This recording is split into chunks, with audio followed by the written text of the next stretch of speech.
미국 전 대통령이기 이전에 부동산 카지노 재벌이었던 도널드 트럼프. 그는 2004년 출간한 부와 성공을 이뤄내는 법을 담은 책 트럼프의 부자 되는 법에서 자신이 세계적인 부자가 된 이유로 바로 이 계약서를 꼽았습니다. 그건가 보다. 오늘 계속 얘기 나왔잖아. 그건가 보다. 먼저 1991년 트럼프는 첫 번째 아내 이바나와 13년간의 결혼 생활에 종지부를 찍게 되는데요. 당시 이바나는 불륜을 저지른 트럼프에게 귀책 사유가 있다며 위자료로 2,500만 달러, 한화로 약 280억 원을 요구.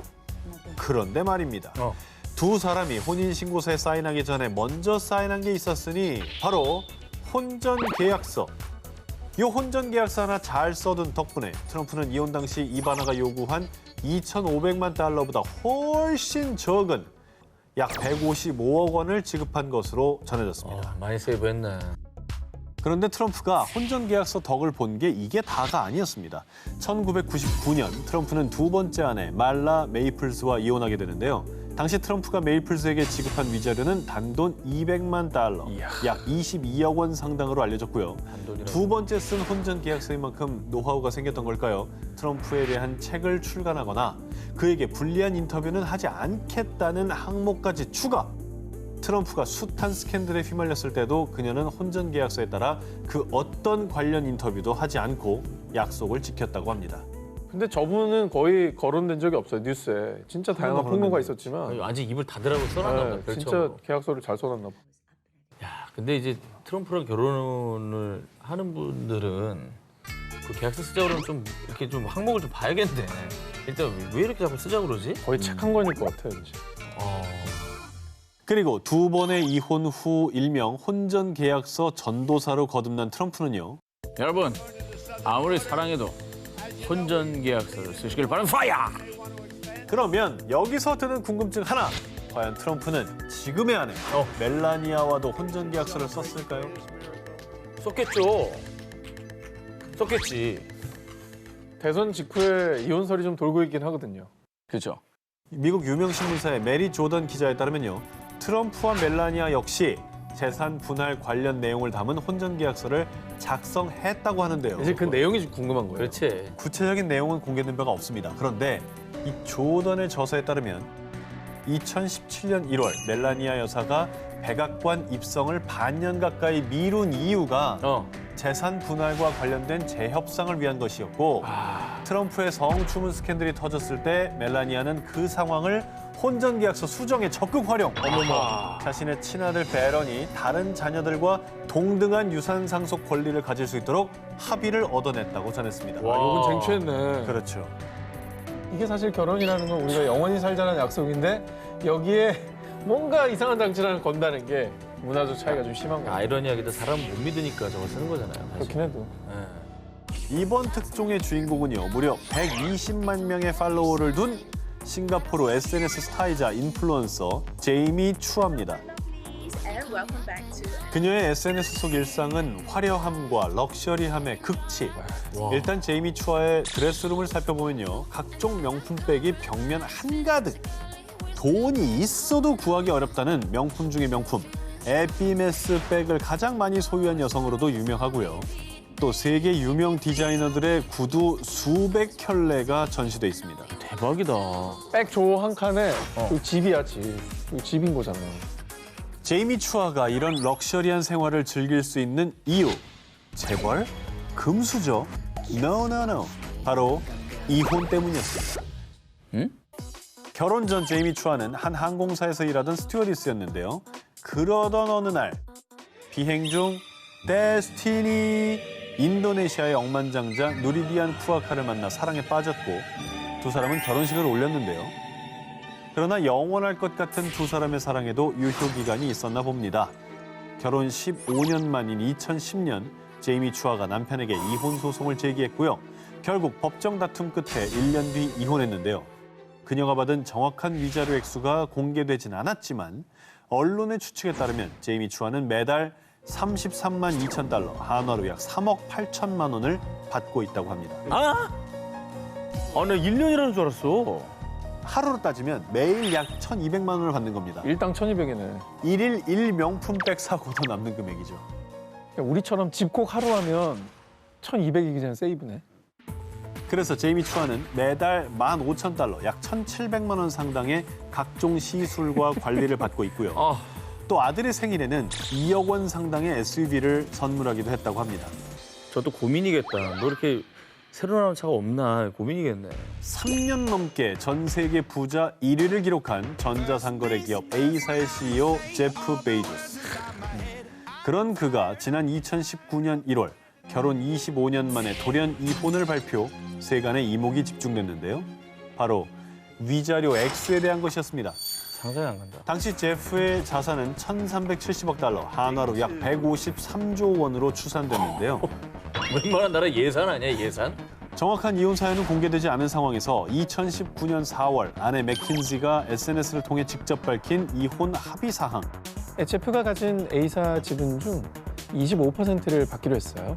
맥킨지가 이혼 합의금으로 받은 A사 지분 가치는 당시 한화로 무려 약 40조 5천억 원. 이로 인해 맥킨지는 A사의 3대 주주가 됐고요. 단숨에 세계 여성 부호 4위에 올랐습니다. 한숨에. 역사상 가장 비싼 이혼 위자료를 받은 맥킨지. 그런데 말입니다. 그녀는 이 어마어마한 돈을 받을 자격이 있었습니다. 제프는 맥킨지와 결혼하고 1년 뒤인 1994년 A사를 창업했는데요. 그런데 이 A사의 1호 직원이 바로 아내 맥킨지였습니다. 맥킨지는 A사 초창기 도서 주문, 도서 출하뿐 아니라 회계를 담당, A사의 성장에 초석을 다졌고요. 그 결과 A사는 작은 온라인 도서 사이트에서 세계 최대 전자상거래 업체로 우뚝 설 수 있었습니다. 그러니까 어쨌든 기여도로 보면은 자격 있지. 저 정도 받을 자격이 있는 거 아닙니까? 그렇죠. 그런데 말입니다. 무려 40조 원의 이혼 합의금을 받은 맥킨지의 통 큰 결정. 제 금고가 텅 빌 때까지 나누고 베풀겠습니다. 이혼 합의 직후 맥킨지는 한 자선단체를 통해 재산의 절반 이상을 기부하겠다고 서약했는데요. 이 엄청난 약속이 빈말이 아니었습니다. 맥킨지는 실제로 성평등단체, 환경보호단체, 코로나19 취약계층 등을 위해 지난해만 한화로 무려 6조 원이 넘는 금액을 기부했습니다. 그리고 지난 3월에는 미국의 한 평범한 교사와 재혼, 현재 남편과 소박한 결혼 생활을 즐기고 있습니다. 심경의 변화가 큰 시기잖아요. 스트레스도 많으셨을 텐데 저는 좋은 일 하시니까 정말 대단하다는 생각이 들어요. 평범한 분은 아닌 것 같습니다. 진짜 진짜 돈이 안 중요하신데. 대인배는 대인배. 역사상 가장 비싼 이혼 위자료를 따뜻한 기부로 환원 중인 맥킨지. 그녀의 행보야말로 진정한 로열 패밀리다운 노블레스 오블리주 아닐까요? 미국 최대 석유 생산업체 창업자이자 한때 전 세계 부호 순위 68위에 등극, 억만장자 석유 재벌 헤럴드 헨. 부를 쌓으며 승승장구하던 그에게 인생 최대 위기가 찾아오는데요.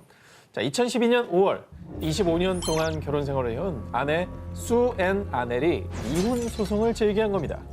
자, 그런데 더욱 충격적인 거는요. 아내 아넬이 제출한 감시 카메라가 법원에서 증거로 채택됐다는 사실이었는데요. 뭐야? 뭐가 찍혔길래? 야, 궁금하다. 뭐가 찍혔을까? 감시 카메라에 찍힌 것은 바로 남편 햄의 외도 현장이었습니다. 자, 아넬은 2007년 당시 남편 햄의 외도를 의심해 집안 곳곳에 감시 카메라와 도청 장치를 설치. 그렇게 몇 년 동안 차곡차곡 모은 증거물을 법원에 제출했던 겁니다. 에이구, 빼박이네요, 그죠? 확실한 증거가 잡힌 거 아닙니까? 외도 장면이면. 자, 그런데 이 이혼 소송은 남편 햄의 발언으로 갑자기 반전을 맞이하게 되는데요. 뭐야? 우린 사실상 2005년 가을에 헤어진 뒤로 각자의 삶을 살아온 지 오래입니다. 따라서 아넬이 2007년도부터 설치했다는 감시 카메라 자료가 오히려 파탄난 부부관계를 보여주는 증거라고 주장. 이로 인해 소송은 부인 아넬이 제출한 증거물로 인해 남편 햄에게 더욱 유리한 상황으로 판도가 바뀌어버렸습니다. 아니 2005년에 깨졌다면서요? 근데 왜 2007년에 뒤늦게 감시 카메라를 설치를 한 거예요? 당시 이들이 살고 있던 미국 오클라호마주의 가족법에 의하면 결혼 후의 재산 증가분은 부부의 공동자산으로 간주하는데요. 그런데 남편 햄의 회사는 2007년도에 뉴욕 증시에 상장, 주가가 무려 500% 급증한 바 있습니다. 따라서 2007년 이후 실질적인 부부 생활의 유지 여부가 재산 분할의 중요한 변수였는데요. 이에 아넬은요. 이혼 소송을 제기하기 전까지 같이 살면서 여행도 같이 다니고 아이도 같이 키웠다고요?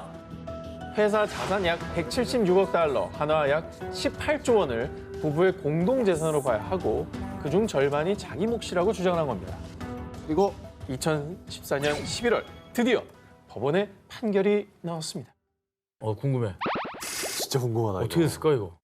남편 햄이 아내 아넬에게 재산인 약 6%인 약 10억 달러, 한화로 약 1조 700억 원과 회사 주식 2천만 주를 지급하라는 판결이 내려지게 된 건데요. 자, 그리고 해럴드 햄은 약 1조 700억 원을 수표로 그 자리에서 즉시 지급. 이렇게 두 사람의 이혼 소송은 마무리되었습니다. 저 봐봐. 저 금액을 네. 깨알같이 썼어. 하도 길어서 옆으로 밀려났어. 돈이 예. 돈이 위로 이렇게 삐처럼 나갔어. 쓸데가 없어가지고. 아무리 빨리 썼어도 1분 걸렸겠는데. 중국 최대 전자상거래 업체 알리바비 그룹의 창업자 마윈 전 회장이 선택한 유력한 후계자, 바로 최연소 알리바비 파트너로 주목받은 타오바비의 CEO 장판입니다. 자, 그런데 지난해 4월 알리바비 황태자의 추락, 그가 후계자 자리에서 밀려났다는 소식이 보도되며 중국이 발칵 뒤집혔습니다. 부패 뭐 그런 건가요? 횡령? 횡령, 정치적 음모? 어. 자, 황태자로 불리며 승승장구하던 CEO의 발목을 잡은 건 누군가의 충격적인 폭로 때문이었습니다. 처음이자 마지막으로 경고하는 거야. 너 한 번만 더 내 남편에게 꼬리치면 가만 안 둬? 장판의 불륜 사실을 폭로한 사람은 다름 아닌 그의 아내. 장판의 아내는 SNS를 통해 공개적으로 중국의 유명 인플루언서인 장다이에게 경고 메시지를 날렸습니다. 이후 황태자 장판의 불륜 스캔들과 함께 이 장판에 속한 알리바비 측이 장다이의 회사에 7.4%의 지분을 투자한 것을 두고 이 사업상 특혜까지 준 게 아니냐라는 의혹까지 불거졌습니다. 하지만 불륜 스캔들의 주인공 장판은 가족이 올린 글과 일부 사실과 다른 소문으로 회사에 매우 큰 영향을 끼쳐 사과드립니다라며 부인, 그리고 내연녀로 지목된 장다이 역시 오해라고 일관했습니다. 어쨌든 뭐 총망받고 미래가 보장된 자리까지 올랐으면 더 모범을 보이고 처신을 잘했어야 될 텐데 불륜을 예, 저질렀네요. 네. 회사 뭐 주가에도 영향을 미쳤을 거고. 뭐 이미지에도 큰 타격이죠. 그렇죠. 이미지 자체가 그냥 많이 타격을 받았을 텐데. 황태자 장판의 불륜 스캔들로 곤욕을 치른 알리바비 측은 자체 조사를 통해 내연녀로 지목된 장다이에게 사업상 특혜를 준 것도 사실이 아니라라고 밝혔지만요. 장판을 알리바비의 파트너에서 해임했고요. 그의 직급 역시 강등. 장판은 중국 IT 업계에 촉망받던 황태자에서 하루아침에 불륜남으로 전락했습니다. 그런데 약 8개월 후 장다이가 SNS에 올린 사진 속 스테인리스 그릇에서 뭐야? 어디? 저 콩이 들어간 어디? 접시를 주목해 주시기 바랍니다. 어, 저걸 좀 확대해 볼게요. 잘 비치네. 물론 개인의 판단에 맡기겠습니다. 아니 이걸 뭘 개인의 판단에 밖에 하지? 저 거울인데 뭐. 아까 사진 다 봤는데. 거울이잖아. 그래도 이건 너무 잘 보이네. 저 장판과 닮은 남자라고 추정되는 모습이 포착. 이 사실을 본 누리꾼들은 두 사람이 반성도 없이 보란 듯이 만나며 행복해하는 것이 아니냐라고 비난하며 또 한 번 논란이 되기도 했습니다. 야, 아이고. 사랑에 빠진 건 죄가 아니잖아! 라고 하고 싶으신가요? 누군가에게 상처 주는 사랑은 절대로 사랑이 아닙니다. 1975년 국왕으로 즉위한 이후 절대군주의 자리를 포기하고 스페인의 민주주의를 이끄는 등 스페인 역사상 가장 위대한 인물로 꼽혔던 전 국왕 후안 카를로스 1세. 그런데 국민들의 존경을 한 몸에 받던 그가 2014년 돌연 아들에게 양위를 선언했는데요. 약간 연로하셔서 이제 아들한테 넘겨준 거 아닌가요? 연로하시고 조금 그래도 그냥 본인은 자리를 지킨 상태에서 거의 대부분은 뭐 왕자가 처리할 수도 있고 그렇지 않을까요? 아니 근데 오늘 주제가 아하.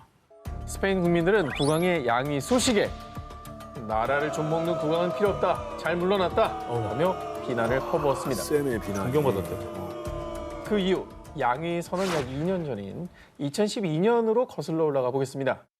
당시 스페인은 심각한 유로존 재정 위기로 23%의 실업률을 기록하는 등 국가적인 위기에 놓인 상황이었습니다.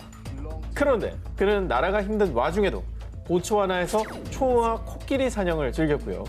이뿐만 아니라 그 사냥에 내연녀인 사업가 코리나 라르센이 동행, 당시 내연녀의 존재가 세상에 드러나며 스페인 국민들은 분노로 들끓었고요. 아이고. 이후 후안 카를로스 1세가 대국민 사과까지 했지만 왕실의 공금 횡령 사실까지 더해져 결국 민심을 잃은 그는 불명예스러운 퇴위를 선택했습니다. 존경을 받던 사람이라면서 어떻게 저렇게 배신할 수가 있지?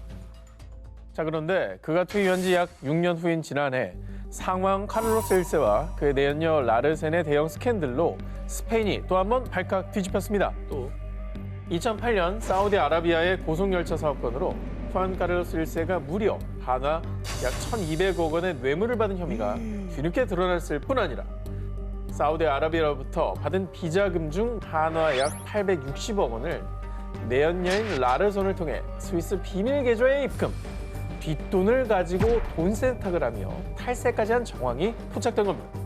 이에 스위스와 스페인 검찰의 수사 대상이 된 그는 It's payback. 사업자들 해외로 도망치듯 망명을 선택.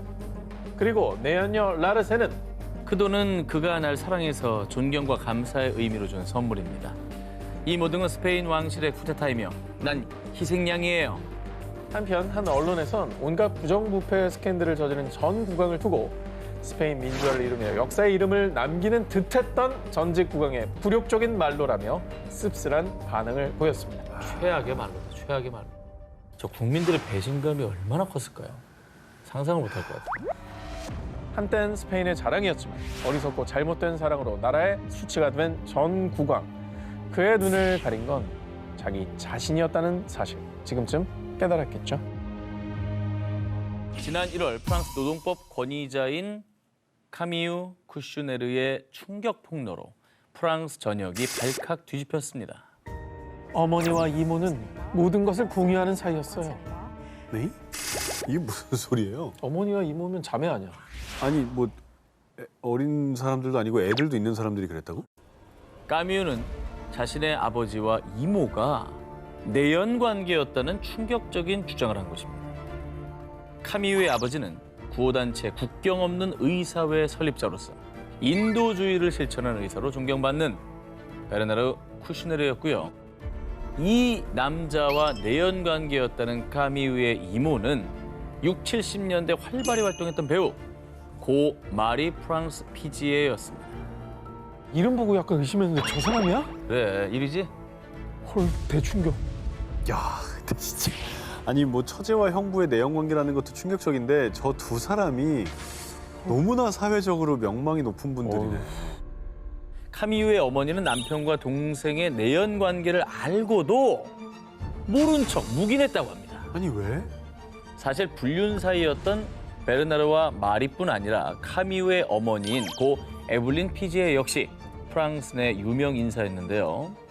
에블린은 고위 정치인의 딸이자 생전 정치학 교수, 변호사로 활동한 지식인으로요. 대단하시다. 특히 젊은 시절엔 페미니즘 운동을 전개, 인권을 강조하며 프랑스인들로부터 존경받아왔던 인물입니다.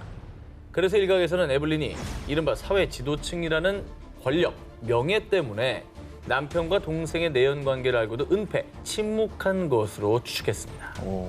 그러니까 네가 여성 인권을 주장하면서 어떻게 너 집안도 관리를 못해? 이런 지적까지 받고 싶지 않은 거지. 니네 집안이나 잘 관리해. 그러니까. 자, 그런데 말입니다. 명예와 권력이 먼저였던 에블린은 급기야 끔찍한 사건마저 은폐하고 맙니다. 뭐 또 있어? 딸 카미유가 폭로한 또 다른 이야기. 에블린은 이혼한 뒤 프랑스 최고 명문으로 손꼽히는 에스대학의 명예 교수이자 프랑스 최고 지성인으로 칭송받는 헌법학자인 올리비에 듀아멜과 재혼했는데요. 그런데 당시 불과 13살이었던 에블린의 아들 앙투안이 의붓아버지였던 듀아멜로부터 상습 폭행을 당했다고 합니다. 뭔 소리예요, 얘는 진짜. 이건 뭐야 또? 하지만 아들 앙투안이 성인이 된 후 뒤늦게 이 사실을 안 어머니 에블린은요, 남편과 자신의 사회적 지위를 지키고자 했던 것인지 이번에도 역시나 아들의 폭행 피해를 모른 척했다고 합니다. 아니 인권을 주장했던 분 아니에요? 그렇죠. 정작 본인 아들의 인권도 못 챙겼네. 가족의 인권은 아주 그냥 딸도 에픽의 얼마나 충격 속에 살았어. 나중에 고인이 됐지만 이걸 폭로했겠어요. 그렇죠. 아니 근데 시대적인 지성인이라니 뭐 의보다 폭행하고 앉았고 아무튼 참 이상하네요 정말. 과연 그들이 지키고자 했던 권력과 명예가 인간의 존엄성까지 훼손할 정도로 가치가 있는 것일까요?